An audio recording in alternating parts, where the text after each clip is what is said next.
ऐसी तनाज़े पर असदुद्दीन ओवैसी ने मोदी सरकार को तनकीद का निशाना बनाया है। उन्होंने कहा है कि डोकलाम में आज भी चीनी फौज मौजूद है। हमने चीन के हाथों जमीन खो दी और चीन की फौज अब तक डटी हुई है। हमने जमीन खो दी है, 2000 स्क्वायर किलोमीटर हमने जमीन खो दी है। और खुद जब प्रधानमंत्री ने डीजीपी कॉन्फ्रेंस में लद्दाख के एक आईपीएस ऑफिसर ने कहा था कि 65 में से 26 पेट्रोलिंग पॉइंट पर हम नहीं जा पा रहे हैं। चौथी बातचीत ये है कि ये बातचीत से क्या 2020 में जो भारत की सेना का उस जमीन पर कब्जा था, जो हमारी जमीन है, वो बहाल होगा, वो नहीं मालूम। पांचवी बात यह है कि 2017 में यही मोदी सरकार ने डोकलाम में के ताल्लुक से कहा था कि यहाँ से चीन की फौज चले गई।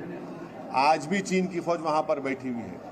तो मुझे इस बात का खदशा और डर है कि अगर मोदी सरकार चीन से कोई ऐसा एग्रीमेंट ना कर ले जिस तरह उन्होंने डोकलाम में कहा था। डोकलाम में कहा था कि चीन हट गया, चीन नहीं हटा, चीन बैठा हुआ है वहाँ पर। अगर एग्रीमेंट ऐसा होता है तो ये भारत के लिए, भारत की सुरक्षा के लिए बहुत गलत होगा। और सरकार जो है आखिर छुपा क्या रही है?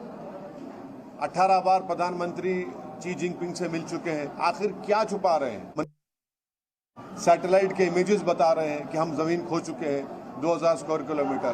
तो इसीलिए इस हुकूमत को मेरा अंदेशा यही है कि कहीं हम ये जो अगर कोई एग्रीमेंट करते हैं तो फिर हम ज़मीन खो देंगे। और फिर बातचीत किस लिए हो रही है? खुद आपका लद्दाख का आईपीएस ऑफिसर वो कह रहा है कि हम 26 पेट्रोलिंग पॉइंट पर पेट्रोलिंग नहीं कर सकते। तो क्या इस बातचीत से ये बात निकलेगी? हम सरकार से, मोदी गवर्नमेंट से पूछ रहे हैं कि 2020 में जो स्टेटस को था वो बहाल होगा, नहीं होगा? या फिर आप देश को फिर से डोकलाम जिस तरह आपने गलत कहा था वही साबित होगा क्या? फिर एक तरफ नू में मुसलमानों के 750 इमारतों को बुलडोज़र के जरिए तोड़ दिया गया, जिसमें उनके घर भी थे, मेडिकल शॉप भी थे, झोपड़ियां भी थे।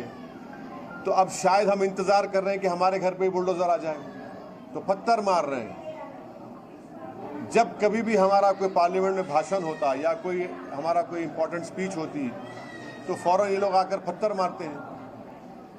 तो ये तो सिलसिला चल रहा है, एक तरफ मुसलमान पे बुलडोज़र चल रहा है और एक सांसद के घर में पत्थर गिर रहे हैं।